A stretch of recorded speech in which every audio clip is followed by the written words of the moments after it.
They were a big, happy family living in small-town America. We all moved in and we were kind of like the Brady Bunch. Until they were stricken by a mysterious and life-threatening illness. Doctors are stumped as to what's happening. Could she be patient 0? They done tests and everything, but for a long time, we had no idea what was wrong with us. But what looked like a possible outbreak ended up being more sinister than anyone could have imagined. All it said was, you and all your so-called family have 2 weeks to move out of Florida forever, or else you will die. He thought he was smarter than everyone, including the police.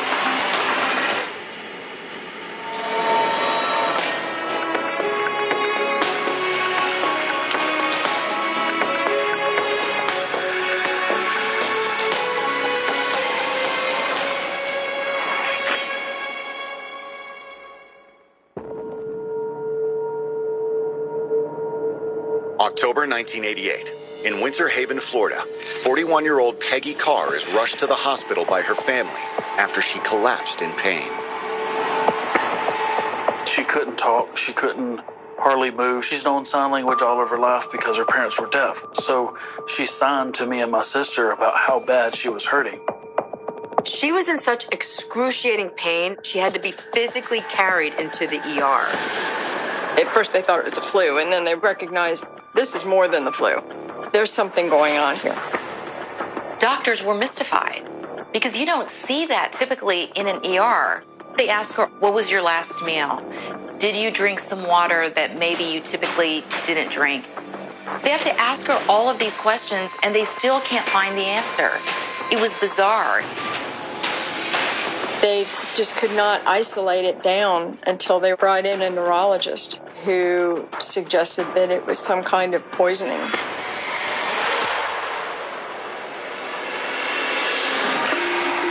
Peggy Carr was a hard-working mother of 3 from Fort Meade, Florida. My mom always smiled. She was a people person. She was always happy, and she always took good care of us kids. Peggy and her first husband, Larry, had been married 14 years.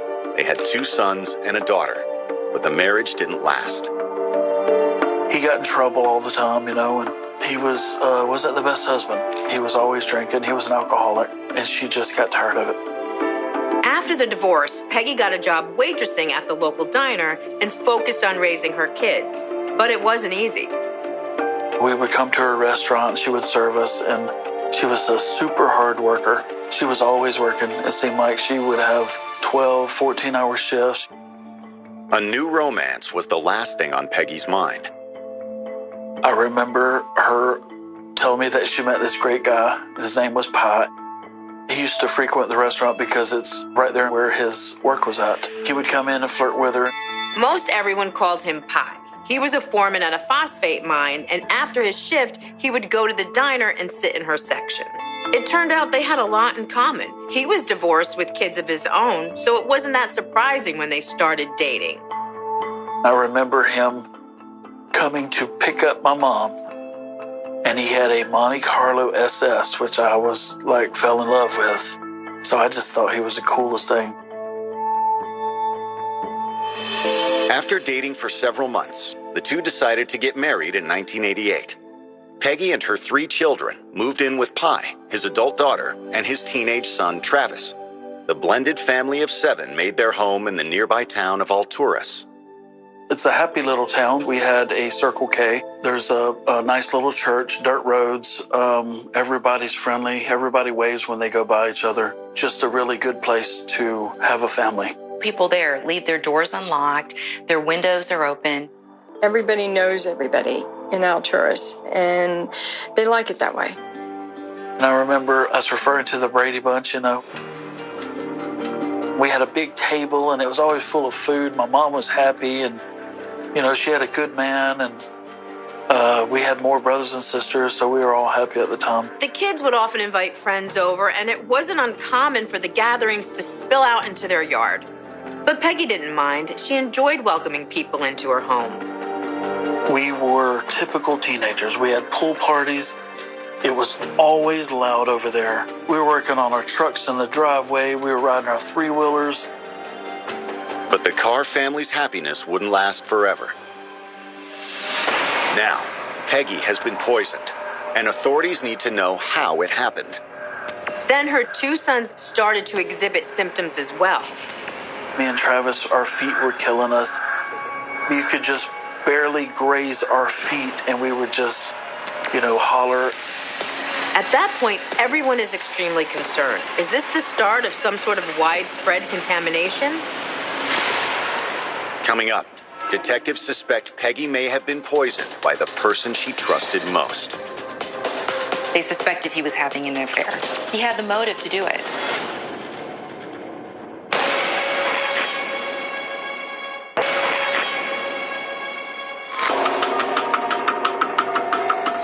"41-year-old Peggy Carr and her 2 teenage sons have been hospitalized after exhibiting symptoms of a severe poisoning, as doctors search for the source of their suffering.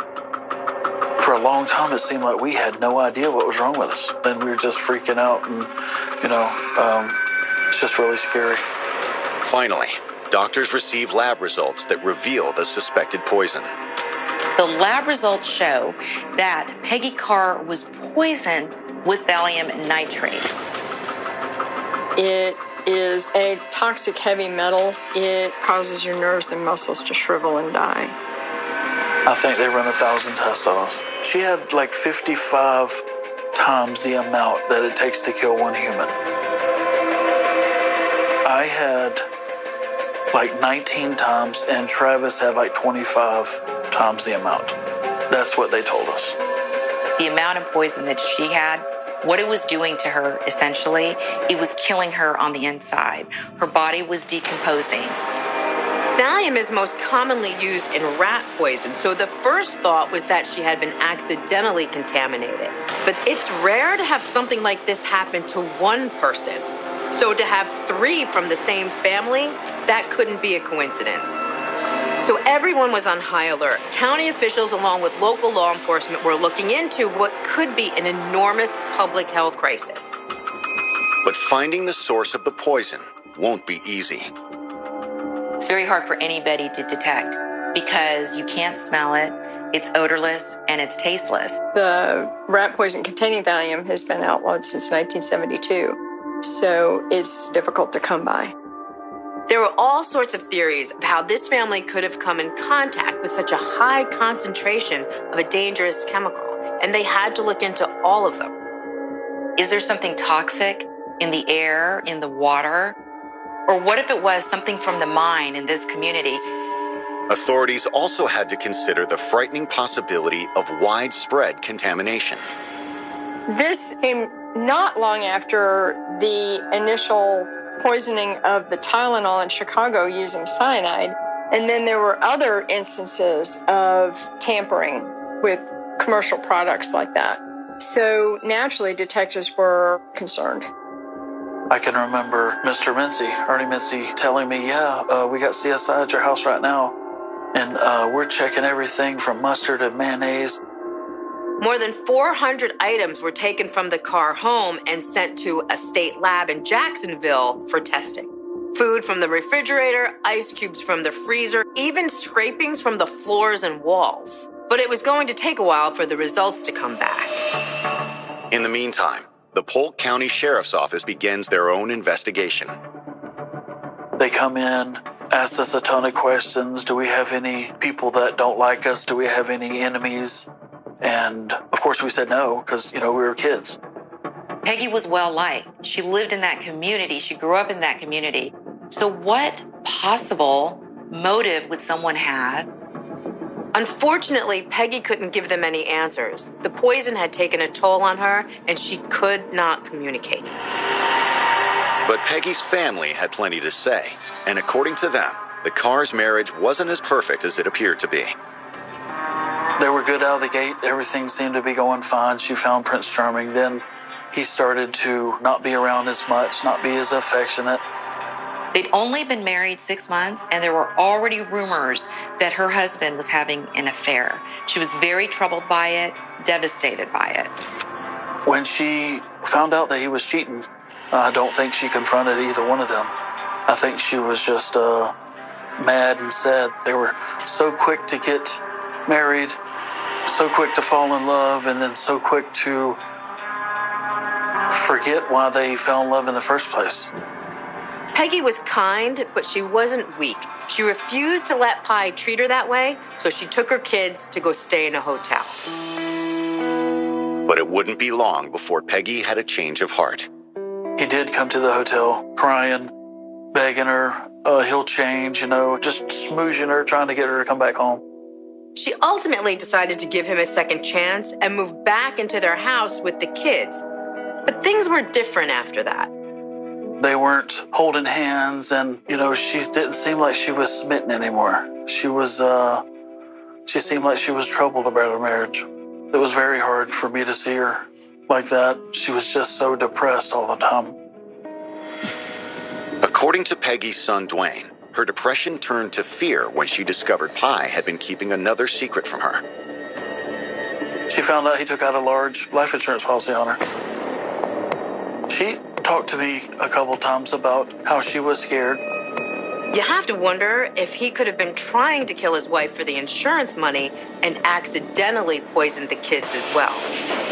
Early on in the investigation, Pi was definitely a suspect. He was considered by the sheriff's office very closely. Before they question Pi, investigators have the rest of the family tested. They have to make sure everyone who's been affected is receiving treatment. Depending on how many people have been poisoned, any possible charges against him could change as well. Everybody who was living in that house pretty much was affected by it. They all had traces of thallium in their systems on several different levels. One of the test results is especially surprising.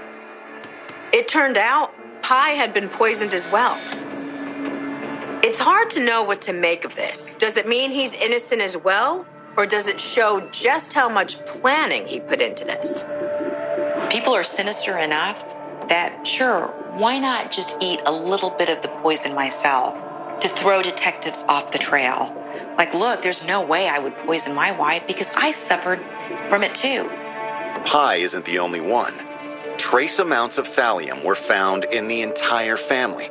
But only Peggy, her son Dwayne, and Pi's son Travis were affected enough to need medical treatment. One of the primary reasons the detectives working this case considered Pi less of a suspect is because his own son Travis had become so ill. He was probably the most affected by the thallium after Peggy. There was certainly a question of why would someone do that to his own son. With Pi cleared as a suspect, police wonder who could have hated the cars enough to poison them. Coming up, a mysterious note will expose a new suspect. You would have 2 weeks to move out of Florida forever, or else you will all die. This is no joke.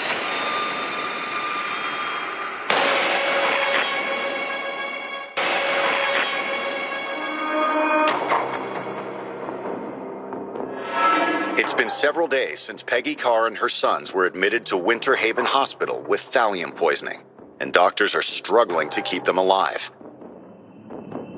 The thallium in her system, it affected her in many ways. Her hair began to fall out just in clumps. She lost a lot of weight, and it finally just took such a toll that they had to put her into a coma in order for her to even tolerate the side effects. Travis and Dwayne had less of the poison in their systems, but they weren't doing too well either. We started losing our hair. I couldn't walk at the time. I'm just waiting for one of us to go into a coma or get sicker. About 5 months before Peggy got sick, the family received a letter in the mail that was just a typed note that stated, "You and all your so-called family have 2 weeks to move out of Florida forever, or else you will all die." It was a little post-it. We was at the table eating. My mom was kind of freaked out. I thought it was funny. My buddies and my brother thought it was funny. The letter provides detectives with a clue to help find the person threatening the cars. Alturas is a very small community. So all the mail that comes through Alturas has to go through another community called Bartow. The letter was specifically addressed to Pi Carr in Bartow, which only someone familiar with the local address system would know. So they were looking for someone local. It looked like there was somebody outside of their family who was threatening them. Polk County doesn't really see a whole lot of crime, and as a result, the sheriff's department is pretty small. They needed more resources to help with the investigation, so they called in the FBI for assistance. The FBI took the elements of this crime to the behavioral sciences unit and asked them if they could come up with a profile. They said that it was a white male in his 30s, very high IQ, who liked to leave a trail of threats and liked to watch from a distance and see the victims in the case suffer. It doesn't take long for investigators to come up with another lead. Detectives, as well as the FBI, interview people in the neighborhood to see if they can gain some information that may have been missed the first time around. And then lo and behold, a witness told them that Peggy actually had an argument with her neighbor Diana, and it was a heated one. Diana lived next door to the Carrs with her husband, George. They apparently didn't like all the noise and commotion going on over there on a regular basis. We were doing donuts in the driveway, me and a couple friends and my brother, Travis. And we had the music really loud, just being teenagers. And I remember she walked over and she said, oh my God, y'all need to turn that down. Diana was rather insistent that Peggy needed to rein in her kids. And they had a shouting match. My mom tried to keep her cool, because you don't want to make your next door neighbor mad. But she was really defensive at her because she was trying to protect her children, basically. At the time, it appeared to be a simple neighborhood argument. But in light of recent events, detectives are interested in hearing what George and Diana Trapal have to say. When police went over there, George answered the door. He was a short, middle-aged white man with thick glasses and a gray beard. He sort of looked like an aging hippie. He and Diana had been married for about 8 years. They liked their solitude. They liked living out in the country, kind of on their own. They were very active in the Mensa group, and that was kind of their social outlet. He is a computer programmer and a technical writer. He works from 7 a.m. until at night. His life is his job. He told detectives that his office was right next to his wife's orthopedic surgery practice in Bartow, which is about 7 or 8 miles away from Alturas. During the interview, the detectives and the FBI discovered that George Trapal had lived next door to the Carrs for several years. They also discovered during that time that he didn't like them very much. He actually didn't like them at all. George's answers immediately raised investigators' suspicions. He would shake. He made some unusual noises with his mouth, almost like a clucking noise, as if he had dry mouth. He appeared to be very nervous, and innocent people are nervous. He said a lot of things during the interview that could have been taken as a motive, but one thing in particular stood out. When he was asked why somebody would want to hurt the Carr family, he told detectives that he thought somebody probably just wanted them to move away. Any average person would probably say, oh my gosh, I have no idea why anybody would want to poison her.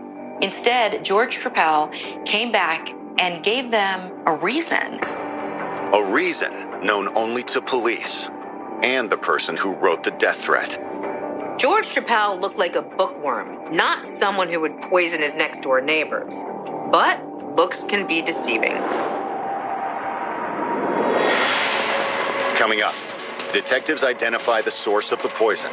The entire family drank out of those bottles. It's a chilling thought. Someone had snuck into the house and left these bottles full of poison.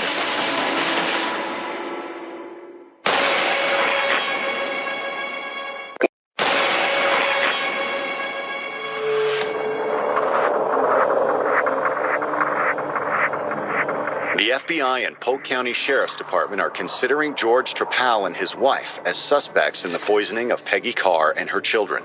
At the hospital, doctors were still treating Peggy Carr and her 2 sons. She'd been put in a medically induced coma to help combat the effects of the poison. Dwayne and Travis were slowly improving, but Peggy just continued to get worse. The thallium was just too deeply embedded in her system that she just couldn't overcome it. She was on a ventilator and they were keeping her alive. No brain activity. It just wasn't Mom there anymore. On March 3rd, 1989, almost 5 months after falling ill, Peggy Carr was disconnected from life support. She died shortly thereafter. Not only is it a heavy blow for the family to take, but it also means the FBI and Florida police are officially investigating a homicide now. George and Diana Trepal seem to have motive, but they still have no idea how the cars were poisoned. But that would change when the test results came back on the hundreds of items police had taken from the Carr home. The lab techs were able to isolate the source of the poison. It turned out to be some Coke bottles that were left in the kitchen. And they all contained thallium nitrate.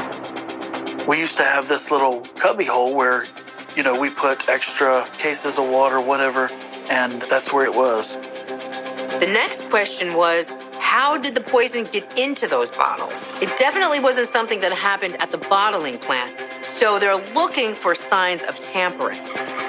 We are talking about Coke bottles where you've got to pop it open. So the person who did this actually had to find a way to pop open the Coke bottle, pour in the poison, and then get the cap back on. Forensics was able to determine that a small screwdriver blade was used to open up those Coke bottles. It had been done so skillfully that Peggy and her family never realized the danger they were in. In October of 1988, Peggy thought she had the flu, and her family was trying to take care of her to make her feel better. Part of that was by bringing her Coca-Cola pretty frequently, thinking that would settle her system. And the worse she felt, the more Coke they gave her, thinking that would make her feel better. Of course, the irony is they were poisoning her to death while poisoning themselves, too. But Peggy's sons tell police they should have been more suspicious. My mother loved Pepsi, not Coke. She always had to have her Pepsi. She was a caffeine addict, So there was never Coke in the house. With so many kids coming in and out of the house, nobody thought twice about it at the time. Any one of their friends could have brought those drinks over. But in hindsight, it's a chilling thought. Someone had snuck into the house and left these bottles full of poison. Could that someone be the Carr's seemingly harmless neighbor, George Trepal?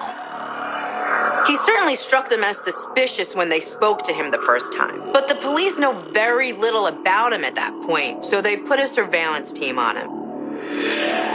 George Trepal is a very intelligent man. They were very active in the Mensa group, and that was kind of their social outlet. Mensa is comprised of a group of individuals that rank in the top 2% of intelligence levels in the country. One of the first things detectives realize is that George has been keeping secrets from them. Initially, he told detectives that his office was right next to his wife's orthopedic surgery practice in Bartow. The fact is, he worked from home. There was no office in Bartow. It's a strange thing to lie about for no apparent reason. But if he's lying about that, what else is he hiding? Detectives also start looking into his background. They learned in 1975, he actually served time in prison for dealing amphetamine. The DEA agent suspected that Trepal was the mastermind behind the amphetamine production. That's significant because thallium sulfate is sometimes used by chemists who are illegally making amphetamines. With all this information coming in, detectives have to be thinking, this guy matches the FBI profile, 41 years old, highly intelligent, he is well-versed on poisons. But it isn't enough to get a search warrant or make an arrest. Detectives need to find hard evidence linking Trepal to the crime. The Polk County Sheriff decided to send someone undercover to get closer to George. Officer Susan Gorek was chosen for the job. She had been with the Sheriff's Department for several years at that point. She's very intelligent. She's very astute. She's very quick. And they felt like she would be able to fit into a Mensa group. From their surveillance, they knew that he and his wife were planning a murder mystery weekend for their local Mensa chapter. It was the perfect opportunity for Susan to introduce herself. She became Sherry Gwynn, a very lonely woman going through a horrible, messy divorce in Texas. She wanted to get away from all of that, so she moved to the small community in Florida. It could not have gone better. It was like the gods were on her side. She walks into the location of this murder mystery weekend, and lo and behold, you know who hands her the pamphlet? George Trepal. When Susan reads the details of George's voodoo-themed murder mystery, she can hardly believe her eyes. A passage in the document read, "Few voodooists believe they can be killed by psychic means, but no one doubts that he can be poisoned. When a death threat appears on the doorstep, prudent people throw out all their food and watch what they eat. Hardly anyone dies from magic." She went there hoping to gain George's trust and to start gathering information. She didn't expect him to give her a full confession. It's right there in black and white. It is like George Trepal is actually bragging about the murder of Peggy Carr.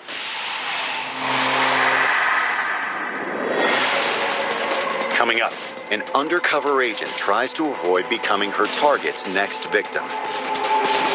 She was with a cold-blooded killer, and she knew she had to keep her guard up.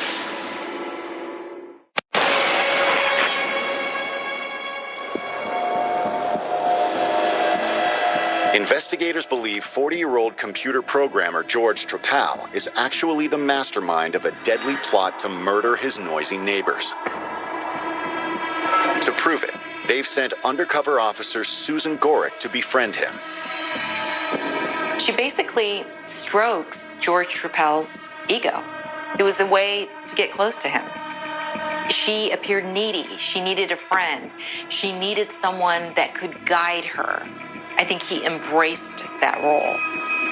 The murder mystery weekend went as well as anyone could have hoped. Susan did manage to get close to Trepal, but aside from the pamphlet, she wasn't able to come up with any incriminating evidence.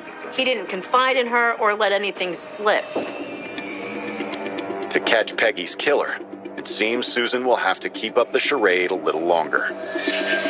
George Trepal's wife is a doctor. She's not home a lot. He has all the time in the world. So all of a sudden, these two start doing things together.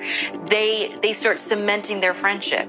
They do things like go to the Salvador Dali Museum in St. Petersburg. They go out to dinner in restaurants in Ybor City. They even have picnics at a lake nearby. She understood the things that George was interested in so that she could bring him up. Things like photography and science fiction and plants and botany and things like that. Every single day, she's getting closer and closer to George Trepal. And every single day, he's getting closer and closer to her. But Susan knows that even the slightest mistake could cost her everything. Susan never let her guard down. She always knew she was with a cold-blooded killer. When they would go out to dinner or they would go out to lunch, if she had to use the ladies' room and she came back, she never touched her water, her coffee, any food she left on her plate. This goes on for quite a while, and George still hasn't told her anything they can use. It's looking like he's either innocent or he's on to her and even smarter than they thought. This was supposed to be an 8-week undercover assignment. It's turning into 8 months. Investigators are determined to bring Peggy's killer to justice, but their undercover operation seems to have hit a standstill.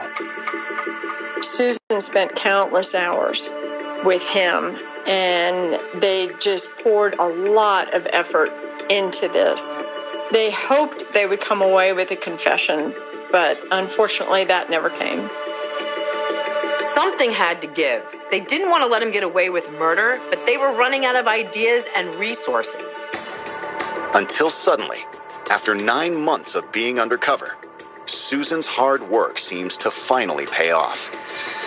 Out of the blue one day, George tells Susan that his wife moved her practice from Bartow to the neighboring town of Sebring. They're planning to move to a new house so she can be closer to work. Susan saw an opportunity. She brought in her abusive marriage and the need for a place to live. And that prompted Trepal to suggest that she rent his house in Alturas. And that's exactly what happened. Access to Trepal's home gives detectives the break they've been waiting for. They search every room of that house looking for evidence to link him to the poisoned Coke bottles. And they find a workbench. Inside is a small brown vial containing a white crystal substance. They test it immediately, and it ends up being thallium. Now they have strong, concrete evidence to issue an arrest warrant. On April 5th, 1990, over a year after Peggy Carr's death, George Trepal is arrested for murder. It was early in the morning when FBI agent Brad Brecky and Sheriff's Office Detective Ernie Mincy went down to Sebring to take George into custody. When they got there, Diana would not let them in the house. She virtually used her own body to barricade the front door. They had to restrain her. They go into the house. They see George Trepal standing at the foot of the stairs in bikini briefs. They ask him to put on some clothes, and finally, they arrest him. Among the books they found when they were searching through George's house down in Sebring was a book entitled Poison Detection in Human Organs. And there was a chapter on thallium, and there was indication that he had been interested in that particular chapter. It wasn't quite a smoking gun, but as far as circumstantial evidence goes, it was pretty strong. This guy had the means, the motive, and the opportunity. And he had an ego big enough to make him think he could get away with it. Coming up, the case against George Trepal takes an unexpected turn. Pieces of his past were not allowed to be presented at his trial.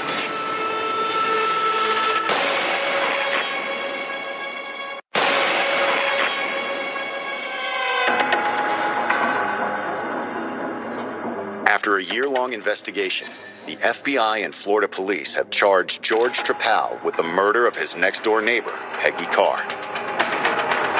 The indictments included 1 count of first-degree murder, 6 counts of attempted murder, in addition to multiple counts of tampering with a consumer product.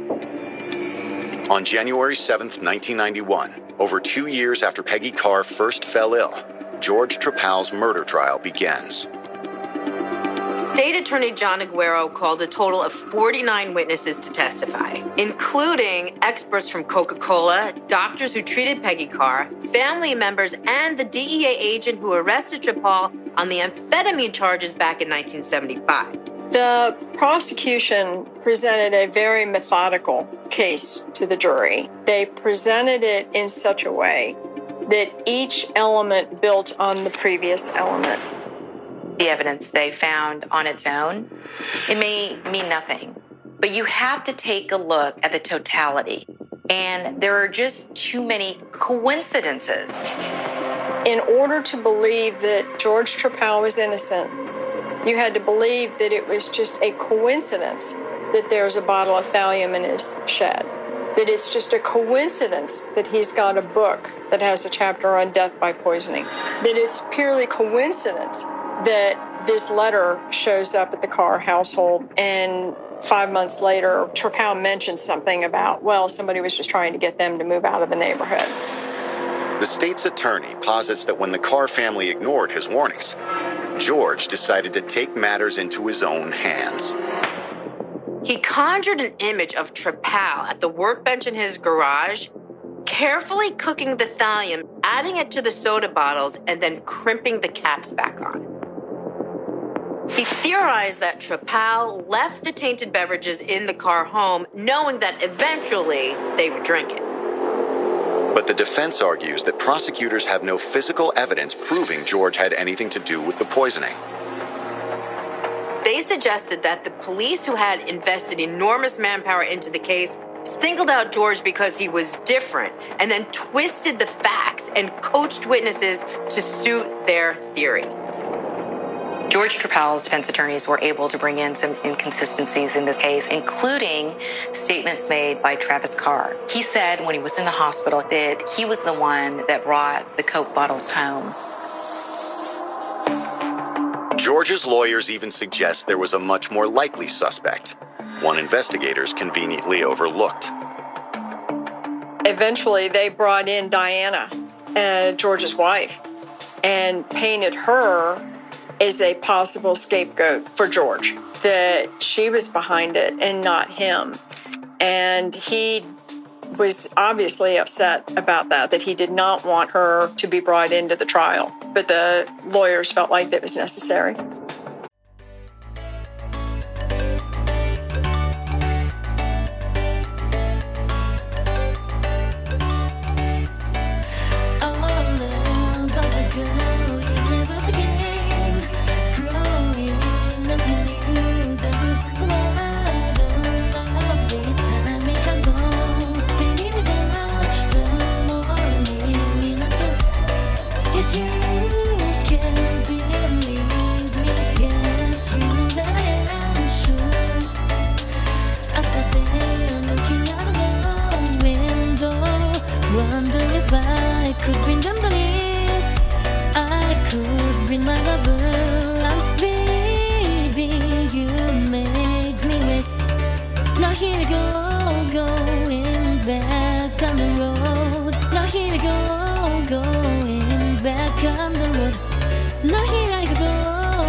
If you really wanna go, baby, then you gotta take me the mess. I tried to soak in all the years and take it all in, but I come up for a breath and cry. I gave my drama, gave my simple, gave my friends a helping hand. I bet you know that they are dead. I wish I could tell you this. The more we talk, the talk is not a tongue. The more we talk, the talk is not a tongue. I did not come this far for any stronger. All of a sudden there was nothing left. Well, last night a doctor thought you were lying. I never meant to keep you alive. There might be stuff we said that sound dumb to you, but to get a red wine and take it with a lid, I bet you know that they are dead. I wish I could tell you this. The more we talk, the talk is not a tongue. The more we talk, the talk is not a tongue. You may